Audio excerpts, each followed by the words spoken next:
DEWA to raise $2.2 billion in its IPO, and S&P says Dubai's property market will have a strong 2022. You're watching the Daily Brief with Forbes. I'm Ramia Faraj.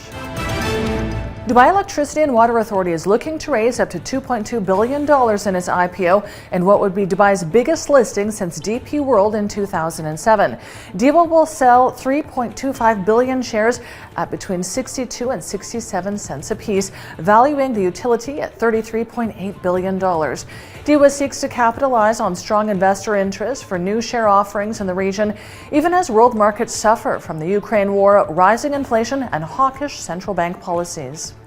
Dubai's property market is poised for another strong year after rebounding in 2021. S&P says strong demand and the revival of the economy is expected to bolster real estate prices and create a rental surge in 2022. S&P attributes the strong property market rebound to Dubai's economy, which grew 3.5% in 2021, as well as increasing visitor numbers and high oil prices. S&P says Dubai saw a 60% rise in transaction numbers, price hikes, and pre-sales last year, and the trend should continue this year. Egypt has requested support from the IMF to execute programs that would cushion its economy from external shocks.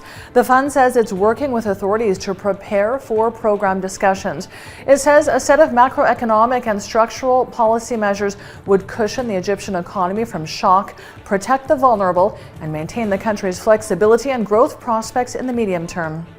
President Putin says Russia will only accept payments in rubles for gas deliveries to unfriendly countries, which include all EU members. Immediately after his announcement, the ruble strengthened against the dollar and the euro, while gas prices rose.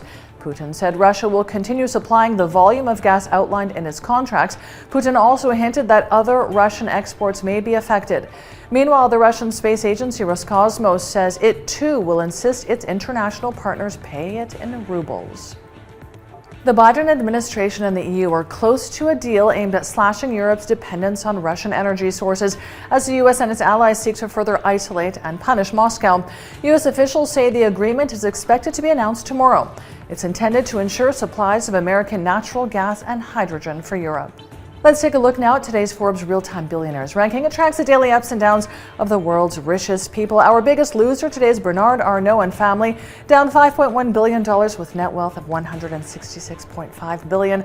Our second biggest loser today is Jeff Bezos, down $1.5 billion with net wealth of $189.2 billion. And our third place loser is Larry Ellison, down $1.4 billion with net wealth of $112 billion.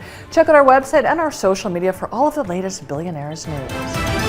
Lloyds Banking Group will shut 60 of its branches as more customers transition to online banking services. Lloyds says, just like many other high street businesses, fewer customers are choosing to visit branches, and the closures are fueled by a need to adapt.